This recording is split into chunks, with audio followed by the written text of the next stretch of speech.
কীর্তন যখন শুনতেন বসবেন, মানসিক প্রস্তুতি নিয়ে কীর্তনের আসরে বসবেন যে আমি এটা কীর্তন শুনতে বসেছি, এটা কোনো অর্কেস্ট্রা পার্টির কোনো গান বাজনা আমরা এখানে শুনতে আসিনি, এটা কীর্তন। আপনি যেমন ইতিহাসের ক্লাসে ঢুকে আপনি যেমন মাস্টারকে বলতে পারেন না যে আপনি আমাকে একটু অঙ্ক শিখিয়ে দিন, বা অঙ্কের ক্লাসে ঢুকে আপনি বলতে পারেন না যে আপনি আমাকে একটু বাংলা শিখিয়ে দিন, তেমনি কীর্তনের আসরে এসেও আপনারা মনে মনে ভাববেন না যে এখানে অর্কেস্ট্রা পার্টির গানের মতো খুব মনোরঞ্জনের একটা অনুষ্ঠান হবে। এটা কীর্তনের আসর, কীর্তন হবে। কীর্তনের পদাবলী, কীর্তনের শাস্ত্র, কীর্তনের সাহিত্য, কীর্তনের সঙ্গীত কত শ্রেষ্ঠ সেটা জানতে গেলে নিজেকেও মানসিক প্রস্তুতি নিয়ে এখানে বসতে হবে যে আমি কীর্তন শুনতে বসেছি। তো যে কীর্তন শোনার বা গাওয়ার কি কি নিয়ম রয়েছে সেটা মহাপ্রভুর থেকে আমরা পেলাম। মহাপ্রভু বলছে কীর্তন গাও বা কীর্তন শোনো, 4টে নিয়ম পালন করে কীর্তন গাইতে হয় আর কীর্তন শুনতে হয়। কি কি নিয়ম? যে উপায়ে নাম লইলে প্রেমের উদয় হয়, তাহার লক্ষণ শ্লোক শুনো স্বরূপ রাম রায়। চৈতন্য চরিতামৃতে পরিষ্কার করে লেখা। শাস্ত্রের বাণী শুনতে হবে, আপনার মন গড়া বাণী করলে হবে না। আপনার বাণী তখনই লোকে শুনবে যখন সেইটা সর্বজন প্রযোজ্য হবে। কৃষ্ণদাস কবিরাজ গোস্বামীর লেখা, কৃষ্ণদাস কবিরাজ গোস্বামীর উক্তি, সেটা সর্বজন প্রযোজ্য, সর্বজন বিদিত, সেটা কোনো মন গড়া কথা নয়। মহাপ্রভু যেটা বলেছেন তিনি সেটাই রচনা করেছেন। মহাপ্রভু বলছেন যে যে উপায়ে নাম লইলে প্রেমের উদয় হয়, তাহার লক্ষণ শ্লোক শুনো স্বরূপ রাম রায়। কোন উপায় অবলম্বন করলে হৃদয়ের মধ্যে প্রেম উদয় হবে? কীর্তন শোনার প্রধান উদ্দেশ্য ভগবানের প্রতি প্রেম লাভ করা। তাহলে সেটা কোন উপায় করলে হবে সেটা মহাপ্রভু বলছেন যে কি কি উপায় অবলম্বন করলে প্রেম উদয় হবে। কি কি উপায় অবলম্বন করতে হবে মায়েরা?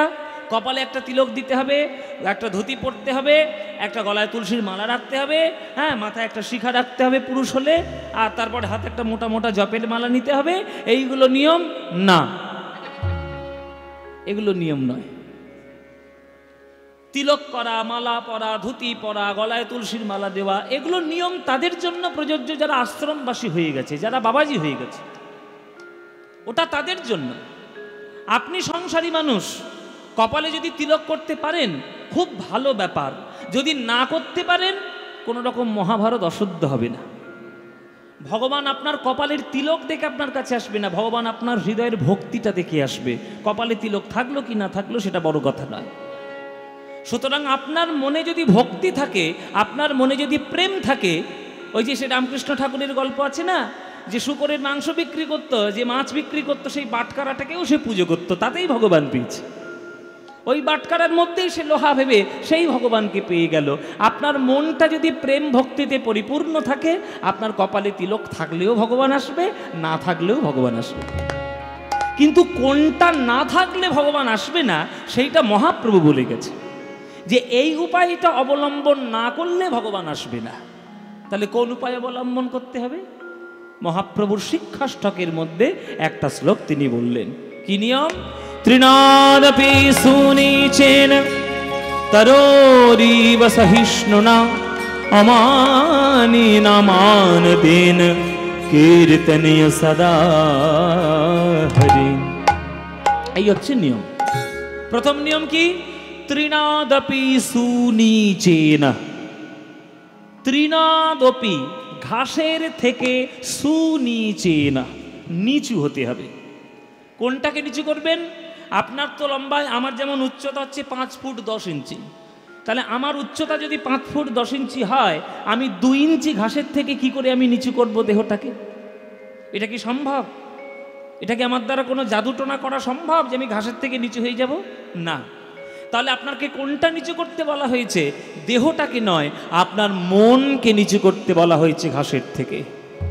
আপনি মনকে নিচু করুন ঘাসের থেকে। দেহটা পারবেন না, মনকে নিচু করুন। মনকে নিচু করলে, ঘাসের থেকে নিচু করলে আপনি প্রেম পেয়ে যাবেন, কোনো চিন্তা নেই। যেমন হরিদাস ঠাকুরকে 22টা বাজারে বেঁধে বেঁধে বেত্রাঘাত করা হচ্ছে। আগেকার দিনে একটা দুটো বাজারে মারলে লোকে মরে যেত, সেই জায়গায় 22টা বাজারে মারা হয়েছে তাকে।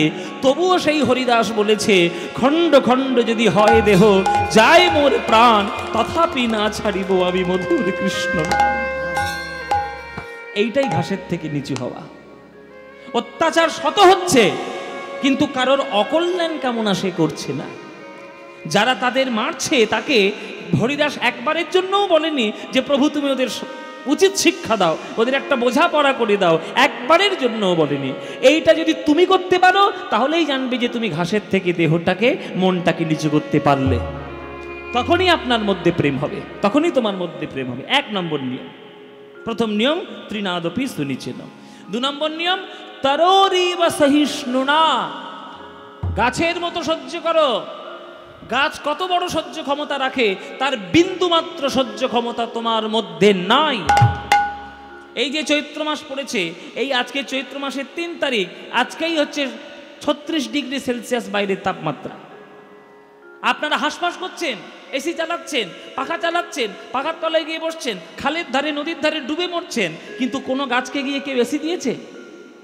এই যে চারিদিকে গাছগুলো দাঁড়িয়ে রয়েছে, আম গাছ, জাম গাছ, তাল গাছ, ওর পিছনে একটা কেউ এসি ধরেছে? তাহলে বেঁচে আছে কি করে? ওটা ওর প্রকৃতিগত স্বভাব যে ওর সহ্য ক্ষমতা রয়েছে। সেই গাছের মতো সহ্য ক্ষমতা তুমি যদি 1 বিন্দু গ্রহণ করতে পারো তবেই তোমার মধ্যে প্রেম হবে, নইলে হবে না। সহ্য ক্ষমতা কার কতটুকু আছে আপনারা নিজেরাই বুঝে নিন। সহ্য ক্ষমতা আমাদের কতটুকু আছে সেইটা যদি বুঝতে চাও, আমরা যে কতটা অধৈর্য আর কতটা আমাদের অসহ্যতা ভেতরে রয়েছে সেটা ক্যানিং লোকাল আর লক্ষ্মীকান্তপুর লোকালে উঠলেই বোঝা যায়। বোঝা যায় না বাবা? আমি তো এই দেশেরই ছেলে, লক্ষ্মীকান্তপুরের ছেলে। আমি 28 বছর শুধুমাত্র এই লোকাল ট্রেনে যাতায়াত করে করে গান বাজনা শিখেছি গুরুর বাড়িতে গিয়ে। আমি তো জানি গায়ে গা লেগে গেলে, একটু পায়ে পা ঠেকে গেলে যেভাবে ঝগড়া তারা করে, কিভাবে তারা অসহ্য আর অধৈর্য হতে হয়, তারা প্রত্যেক দিন বুঝিয়ে দিচ্ছে। তাই নতুন করে বলার কিছু নেই। তাহলে তুমি গাছের মতো 1 বিন্দু সহ্য তোমার মধ্যে নেই। যেদিন পারবে সহ্যটা গ্রহণ করতে 1 বিন্দু, সেদিন তুমি প্রেম পাবে। মহাপ্রভুর কথা। 2 নম্বর নিয়ম। 3 নম্বর নিয়ম অমানিনা। মান সম্মান বোধ রাখলে চলবে না। আমি এত বড় গায়ক, আমি এত বড় নাচিয়ে, আমি এত বড় বাজিয়ে, আমি এত বড় এমএলএ মন্ত্রী, এই ওই হেনা তেনা অমুক তমুক, এই সব মনে করে কীর্তনের আসরে এসে বসলে চলবে না। এই সব মনে করে কীর্তনের আসরে এসে বসলে চলবে না।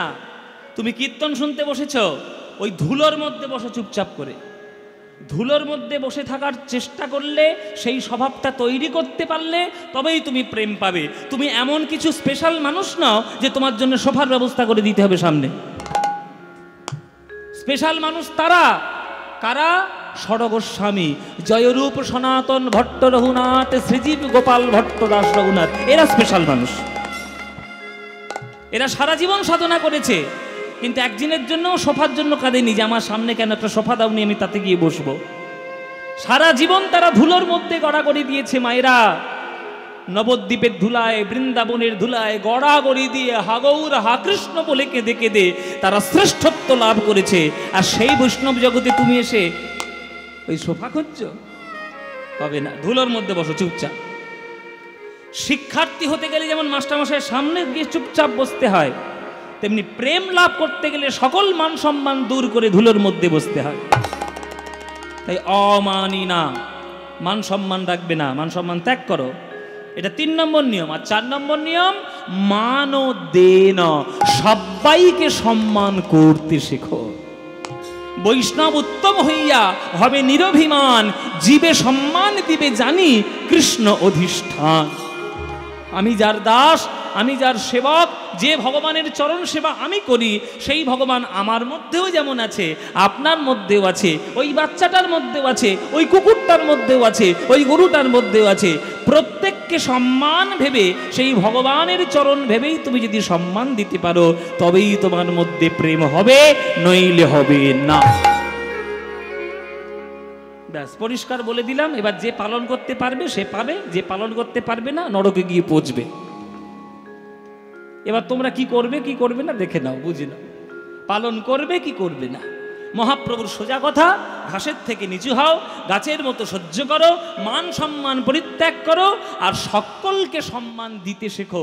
এই 4টে নিয়ম ভেতর থেকে যে তৈরি করতে পারবে, তার কপালে তিলক থাকলেও ভগবান আসবে, না থাকলেও ভগবান আসবে, ধুতি পরলেও ভগবান আসবে, না পরলেও ভগবান আসবে, কপালে এই মাথায় শিখা রাখলেও ভগবান আসবে, না রাখলেও আসবে, ভগবান আসবে।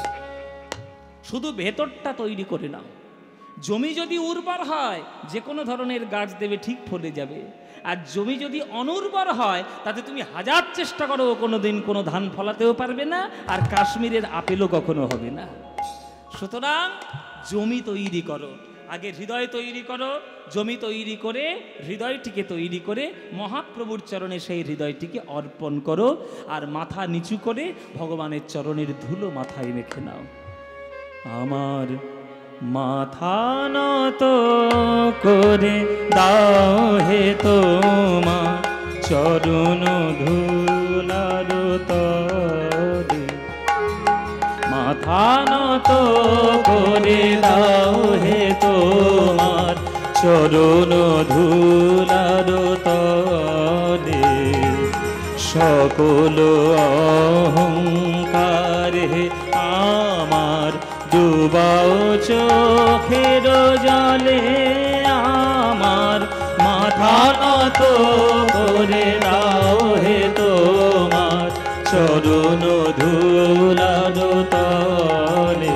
তাই গৌর হরি বল। মাথা নত করে দাও হে তোমার চরণ ধুলার তলে। চরণের ধুলো চরণের কোথায় থাকে? চরণের ধুলো চরণের কোথায় থাকে? হ্যাঁ, তলায় থাকে, নিচে থাকে। চরণের ধুলো কি চরণের উপরে থাকবে? তলায় থাকবে। তাহলে চরণের তলায় যে ধুলোটা তোমার লেগেছে রাস্তায় চলতে গিয়ে, গৌর হরিও যখন রাস্তায় চলেছে, তাহলে ধুলো তার পায়েও লেগেছে। কিন্তু তোমার পায়ে ধুলো লেগে ধুলোটা কি ধন্য হলো? গৌরের চরণের তলায় ধুলো লেগে গিয়ে ধুলোটা ধন্য হলো। তার পদধুলো পেয়ে আমরা ধন্য হলাম। তাহলে গৌরের চরণের তলায় যে ধুলোটি লেগেছে, সেই ধুলোটার ছোঁয়া যদি আমরা পেতে পারতাম, তাহলে আমাদের আরো জীবনে অনেক উন্নতি হতো। তাই ভগবান, ভক্ত বলছে, ভগবান তোমার চরণের তলায় যে ধুলোটি লেগেছে, সে কত ভাগ্যবান যে সে তোমার চরণের ছোঁয়া পেয়েছে। আমি আরো ভাগ্যবান হব যদি ওই ধুলোটার তলায় তুমি আমায় পাঠিয়ে দাও। তাই চরণ ধুলার তলে, চরণ ধুলার উপরে বলেনি। সকল অহংকার হে আমার ডুবাও চোখের জলে। যে আয়নাতে আপনি মুখ দেখেন, আমি যদি সেই আয়নাতে কাদা ঘষে দিই, সেই আয়নাতে আপনি মুখ দেখতে পারবে? যদি আয়নার মধ্যে পচা ধুলো থাকে, নোংরা ধুলো থাকে, তাতে যেমন মুখ দেখা যায় না, তেমনি হৃদয়ে আয়নায় জন্ম জন্মান্তরের অপরাধে কালিমা ধুলো হয়ে লেগে আছে। তাই ভগবানের মুখ তাতে আমরা দেখতে পাচ্ছি না। আয়নার ময়লা পড়লে যেমন আয়নাটাকে ধুইতে হয়, তেমনি হৃদয়ে ময়লা পড়েছে, সেটাকেও ধুয়ে নাও। তবে সাধারণ জল দিয়ে হৃদয়ে আয়না পরিষ্কার করা যায় না। হৃদয় আয়না পরিষ্কার করতে গেলে নয়নের জল প্রয়োজন। নয়নের জল দিয়েই কেবলমাত্র ধোয়া যায়।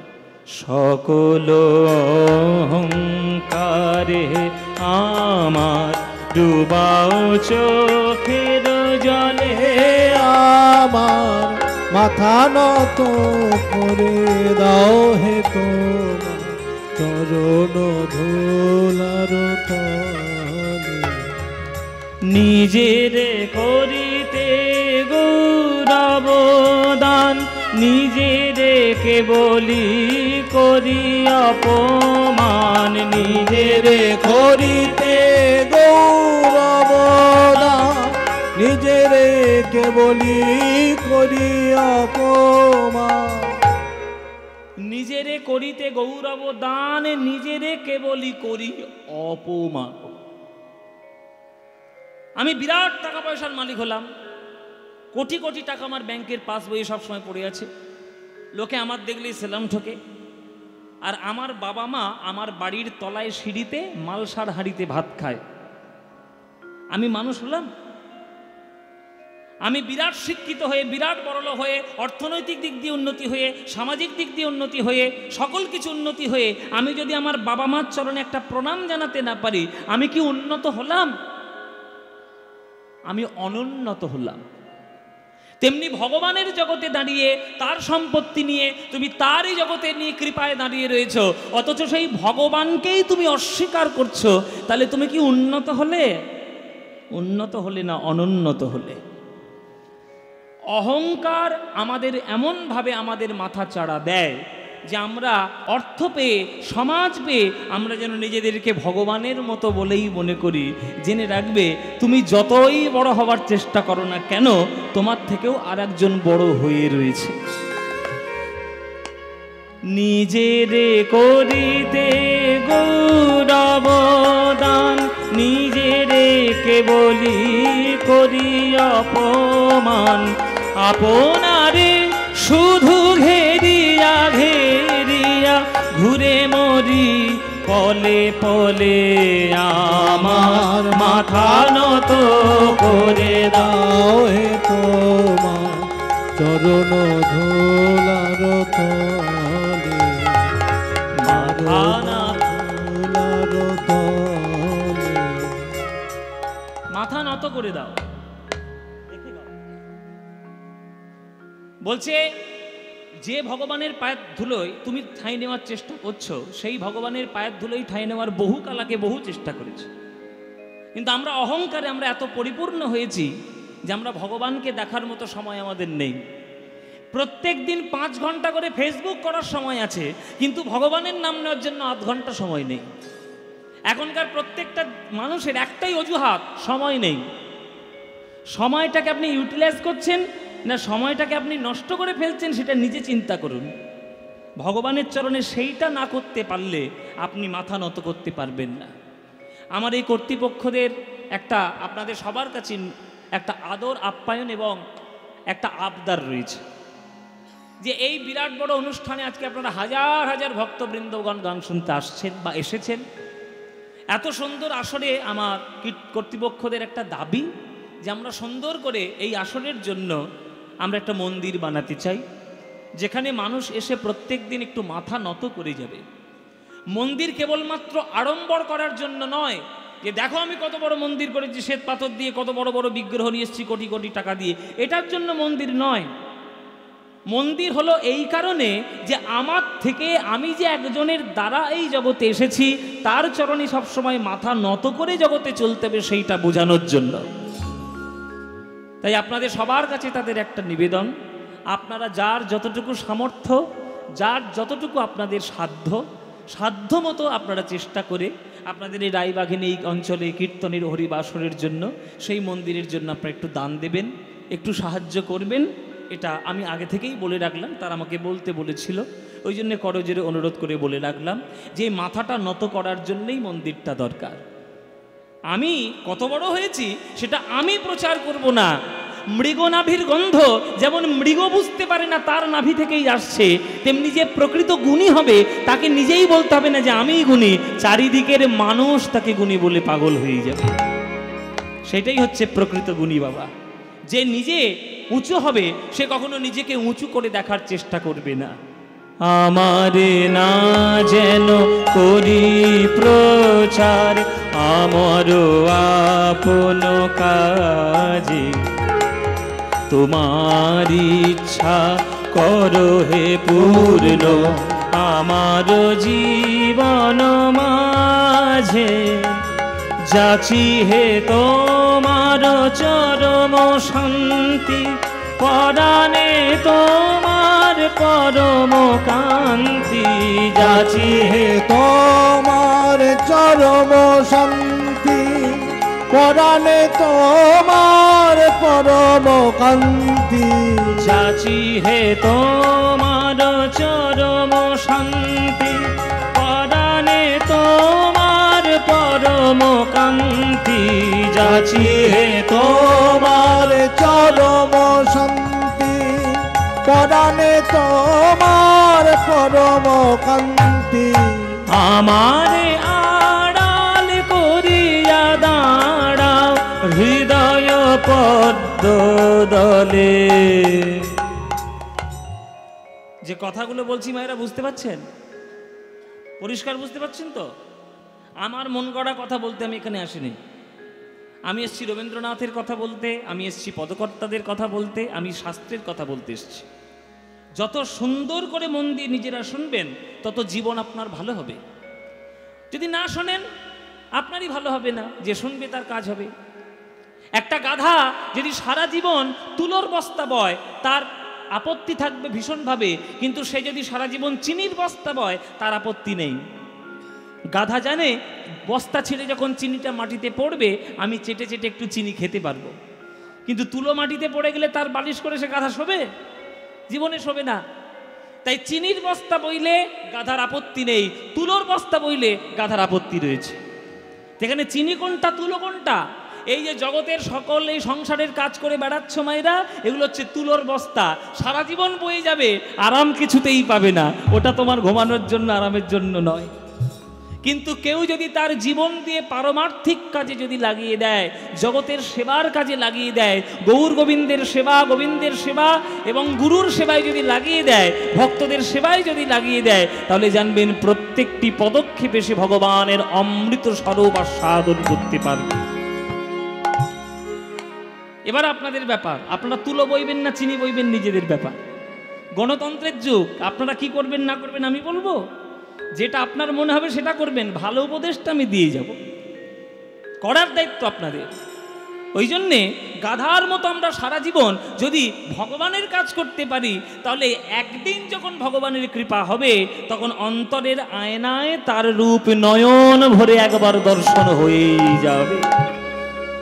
যাচি হে তোমার চরম শান্তি, পরাণে তোমার পরম কান্তি, আমারে আড়াল করিয়া দাঁড়াও হৃদয় পদ্ম দলে, আমার মাথা নত করে দাও হে তোমার চরণ ধুলার তলে। সকল অহংকারে আমার ডুবাও চোখের জলে, আমার মাথা নত করে দাও হে তোমার চরণ ধুলার তলে, চরণ ধুলার তলে, চরণ ধুলার তলে।